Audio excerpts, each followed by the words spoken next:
ఈ పూట మనం రైస్ ఐటమ్ చేసుకుందాం. చుక్కకూరతోటి చుక్కకూర రైస్ పుల్ల పుల్లగా ఉంటుందండి, చాలా బాగుంటుంది. అయితే చుక్కకూరలో ఏంటిదంటే కొన్ని జిగురు ఎక్కువ ఉంటుంది, వేయించుకుంటే సరిపోతుంది. పుల్లగా ఉంటుంది, అద్భుతంగా ఉంటుంది రుచి. మీరు ఇది పేస్ట్ చేసి ఫ్రిడ్జ్లో పెట్టుకున్నారు అనుకోండి, ఆఫీస్కో పిల్లలు బడికి వెళ్ళేటప్పుడు స్కూల్స్కి వెళ్ళేటప్పుడు ఇంత అన్నం వండి కలిపేసి పెడితే బ్రహ్మాండంగా ఉంటుందండి, చాలా బాగుంటుంది రుచి. మీకు వారం 10 రోజుల మటుకు ఫ్రిడ్జ్లో షెల్ఫ్ లైఫ్ ఉంటుంది, హాయిగా పెట్టుకోవచ్చు. రైట్, చేసుకోవడం కూడా చాలా ఈజీ అండి. పేస్ట్ చేసి పక్కన పెట్టుకొని అవసరమైనప్పుడు వాడుకోవచ్చు, లేదా అప్పటికప్పుడు చేసుకోవచ్చు. వేడివేడిగా తింటే బాగుంటుంది. దీనికి కావాల్సిన పదార్థాలు మిగతా విషయాలు అవన్నీ నేను ఒక సెకండ్ చూపెడతాను. ఫస్ట్ ఇది కట్ చేసుకుంటా, కడిగేసి శుభ్రంగా 4 సార్లు కడిగి కట్ చేసుకుంటాను. కట్ చేసుకుని పొయ్యి మీదకి ఎక్కించే ముందు దీనికి పోపులు ఏమి ఇస్తున్న సంగతి అనేది చూపెడతాను. ఇది నేను 3 కట్టలు తెచ్చుకున్నాను. ఓ పావుసరి బియ్యానికి సరిపోతుంది. పావుసరి బియ్యానికి 3 కట్టలు తెచ్చుకున్నాము. పులుపుని బట్టి ఉంటుంది అండి ఇది. మనం ఎగ్జాక్ట్గా 3 కట్టలని చెప్పలేదు. పులుపు ఎక్కువ ఉంటే కనుక 2 కట్టలు సరిపోతుంది, 2 కట్టల పేస్ట్ సరిపోతుంది. లేదు 3 కట్టలు పట్టచ్చు. 3 కట్టలు జనరల్గా మనకున్న ఈ పులుపు దొరికే చుక్కకూరకి 3 కట్టలు సరిపోతుంది.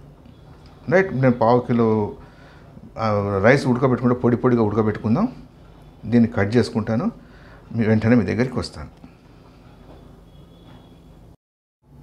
అది మనం ఏం చేద్దాం, ఇప్పుడు చుక్కకూరని కట్ చేసేసుకుందాము. కట్ చేసుకొని వేయించుకుందాం, పోపేసి పోపులో వేద్దాము.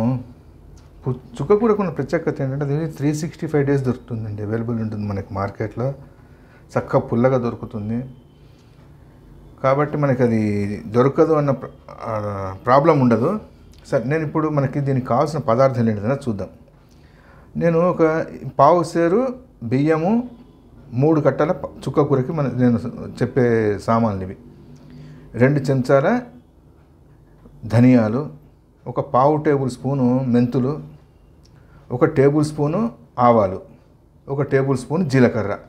ఈ 4టిని డ్రై రోస్ట్ చేసుకొని 4 ఎండుమిరపకాయలు వేసి 5టిని కలిపి డ్రై రోస్ట్ చేద్దాం. చేసి గ్రైండ్ చేసి పక్కన పెట్టుకుందాం పౌడర్ని. ఇక్కడికి మనకి ఈ 2తోటి పని అయిపోతుంది. ఏది, ధనియాలతోటి మెంతులతోటి. పోపులోకి మళ్ళీ ఆవాలు 1/2 టేబుల్ స్పూను, 1/4 టేబుల్ స్పూన్ జీలకర్ర, 1/4 టేబుల్ స్పూను పసుపు, 1 టేబుల్ స్పూను మినపప్పు, 1 టేబుల్ స్పూన్ శనగపప్పు, ఇంగువ 1/4 టేబుల్ స్పూను, ఎండుమిరపకాయలు, పచ్చిమిరపకాయలు, ఉప్పు, నూనె ఒక 4 చెంచాలు పడుతుంది, కొద్దిగా ఎక్కువ పడుతుంది. రుచి మటుకు సూపర్ ఉంటుందండి.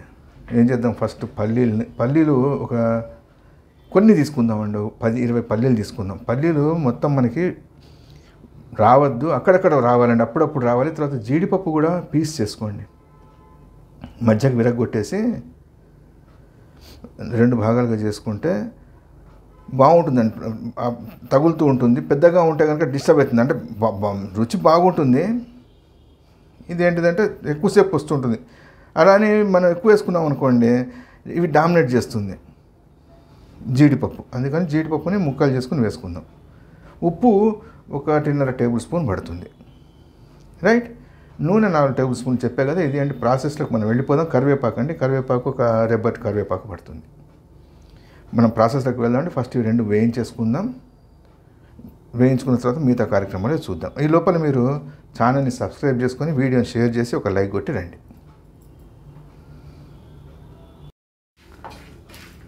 ధనియాలు, జీలకర్ర, ఆవాలు, ఎండుమిరపకాయ వేయించాము. ఇది 2 చెంచాలు ఎక్కువ వేయించుకోండి, కొలతతో కాకుండా. ఎందుకంటే పౌడర్ పక్కన పెట్టుకున్నాం అనుకోండి, ఏదో పిల్లల్ని బడికి పంపించే టైంలో, ఆఫీస్కి వెళ్ళే తొందరలో ఈ పౌడర్ని కొద్దిగా కలుపుకొని నిమ్మకాయ పిండినా కానీ అన్నంలో సూపర్ ఉంటుంది. ఈ పౌడర్ అనేది బేస్ అండి, ఇది చాలా బాగుంటుంది పౌడర్. ఇది మెంతులు అవి పడ్డాయి కదా, బాగుంటుంది. రైట్ అండి, డ్రై రోస్ట్ అయింది, గ్రైండ్ చేసుకుని వస్తాం 1 నిమిషం. ఇప్పుడు ఏం చేసాము, నూనె కాగింది. కాగిన తర్వాత పసుపు, ఇంగువ, ఆవాలు, మినపప్పు, శనగపప్పు, పచ్చిమిరపకాయలు, కరివేపాకు వేసేసాం. వేసేసి ఒక నిమిషం వేగింది కదా. ఇప్పుడు ఏం చేద్దాం, దీంట్లో మనం తరిగి పెట్టుకున్నటువంటి చుక్క కూరని వేసేద్దాం. ఈ చుక్క కూరని నార్త్లో కట్టా పాలక్ అంటారు, పులుపు పాలకూర. ఈ రైస్ మనకు అదిరిపోతుందండి. కాకపోతే ఇది ఒక్కోసారి మనకి ఏమవుతుందంటే కొద్దిగా బెండకాయకి వచ్చినట్టు కొద్దిగా బంక వస్తుందండి, సాగుతుంది. కొద్దిగా వేయించుకుంటే అయిపోతుందండి. రుచి మనకు అదిరిపోతుందండి, పుల్ల పుల్లగా. జరంగిరం వచ్చినప్పుడు ఏం తినబుద్ధి కాదు కదా, అప్పుడు ఈ రైస్ చేసుకుని తినండి, అదిరిపోతుంది. ఇది మనం చేసుకున్న పౌడర్ అండి, మనం గ్రైండ్ చేసుకున్నాం కదా, ధనియాలు అవన్నీ వేసి ఆ పౌడర్ ఎక్కువనే చేసి పెట్టుకున్నాను నేను. ఇక పొద్దున మళ్ళీ ఏమైనా చేసుకోవాలనుకోండి, దీన్ని ఒక్క నిమిషం వేసేసి ఆ పౌడర్ని దబ్బకాయో నిమ్మకాయో ఇంత పిండుకుంటే ఫస్ట్ క్లాస్ ఉంటుంది. లేకపోతే చింతపండుని ఉడకబెట్టేసి ఆ చింతపండు రైస్లో పిండితే ఆ రైస్ బాగుంటుంది. రైట్, ఇది కొద్దిగా నిమిషం ఇది వేగిన తర్వాత కొద్దిగా దగ్గర పడిపోతుందండి. చుక్క కూర చాలా త్వరగా దగ్గర పడిపోతుందండి. పచ్చివాసన కూడా వదిలిపెట్టేస్తుంది. ఒక నిమిషం అండి, అయిన తర్వాత నెక్స్ట్ స్టెప్కి వెళ్ళిపోదాం. ఇది చక్కగా మగ్గిపోయింది. ఇక అది కూడా మంచి తొడిమలు కూడా మంచిగా మెత్తబడిపోయాయి. ఫాస్ట్గా అయిపోతుందండి పాపం. చుక్క కూర ఎక్కువ సతాయించాలి. అయితే మనం ఏం చేసామంటే ఒక పావుసేరు బియ్యాన్ని ఆల్రెడీ మనం వండేసి పెట్టుకున్నాం పొడి పొడిగా. ఇది పావుసేరు బియ్యానికి సరిపోతుంది.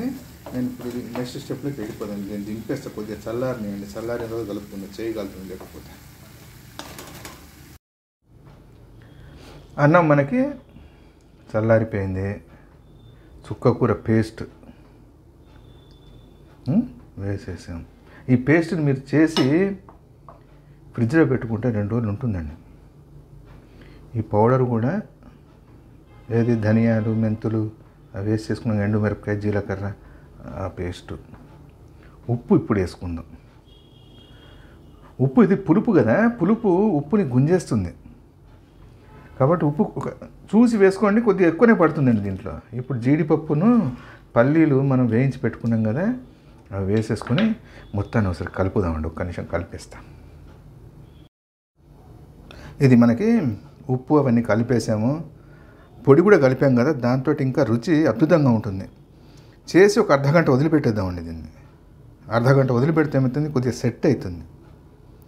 సెట్ అయ్యి ఇక్కడ ఒకటి కరెక్ట్గా కూర్చుంటాయి, రుచి సూపర్ ఉంటుంది. తినే ముందర ఒక చెంచా నెయ్యి వేసుకోండి, పైన చిన్న ఉల్లిపాయ ముక్కది పెట్టుకోండి. స్వర్గమే ఉంటుందండి, అద్భుతంగా ఉంటుంది. రైట్, ట్రై చేయండి. ఎలా ఉందో కామెంట్ చేయండి. మరో మంచి వంటతో మాట్లాడగలుగుదాం. థ్యాంక్స్.